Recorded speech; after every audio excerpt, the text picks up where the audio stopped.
ఈ రోజే డౌన్లోడ్ చేయండి. మీ ఫేవరెట్ షోస్ చూడండి. రాజుగారు, కడుపులో ఉన్న బిడ్డ మాట్లాడటం ఏంటి?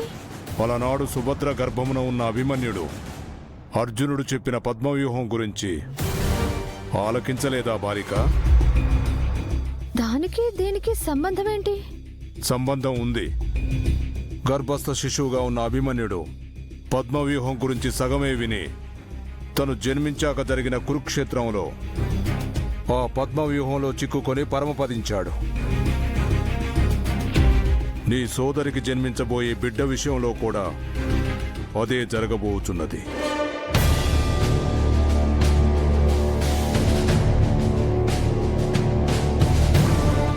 ఏమంటున్నారు రాజుగారు?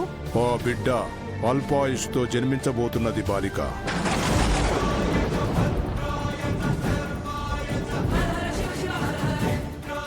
తనకు జీవితం లేదు, మనుగడ లేదు, భవిష్యత్తు లేదు.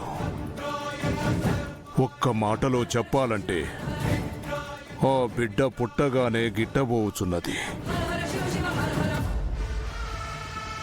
లేదు రాజుగారు, అలా జరగకూడదు. నేను దానికి ఒప్పుకోను. బిడ్డ నిండు 100 ఏళ్ళు బ్రతకాలి. అప్పుడే నా కుటుంబం సంతోషంగా ఉంటుంది. అది జరగని పని బాలిక. ఏ? ఎందుకు జరగదు? తన ఆయుష్ అంతే ఉంది. అది అర్ధాయుష్ అంతే ఉంది. అలాంటప్పుడు ఆ బిడ్డను పుట్టించడం ఎందుకు? అది లలాట లిఖితం. ఏంటి రాజుగారు విధి లిఖితం? మీకు మనసుంది అన్నారు కదా, మరి మనస్సాక్షి లేదా?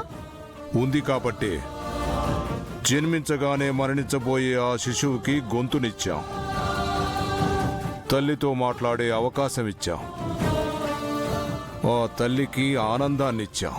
ఆ క్షణిక ఆనందాన్ని ఏం చేసుకోమంటారు? బిడ్డ పుట్టాక ఆ బిడ్డను చూసుకుని ఎంతగానో మురిసిపోవాలనుకుంటున్న ఆ తల్లికి కడుపు కోత మిగులుస్తారా?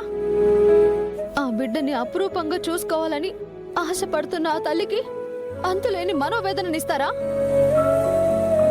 పుట్టబోయే తన చెల్లితో ఆడుకోవాలని ఎంతగానో ఎదురు చూస్తున్న నా 4 పిల్లలకి నిరాశ మిగులుస్తారా? ఒక్క పురుడు కూడా పోయలేదని, నా పిల్లలకి ఏమీ చేయలేకపోయానని,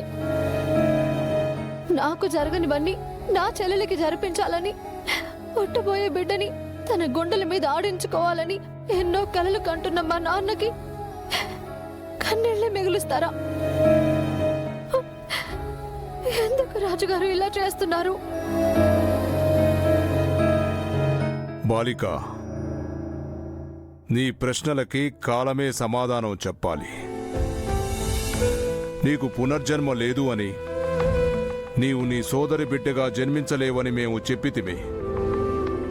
అందులకే పుట్టగానే మరణించే జన్మ నీకు వద్దు అని మేము అలా చెప్పితిమి. మీరు నా గురించి ఆలోచించారే తప్ప నా చెల్లి, నా భర్త, నా పిల్లల గురించి ఎందుకు ఆలోచించలేకపోతున్నారు? ఎందుకు ఇంత అన్యాయం చేస్తున్నారు? నా చేతుల్లో ఏమీ లేదు బాలిక, అంతా లలాట లిఖితం.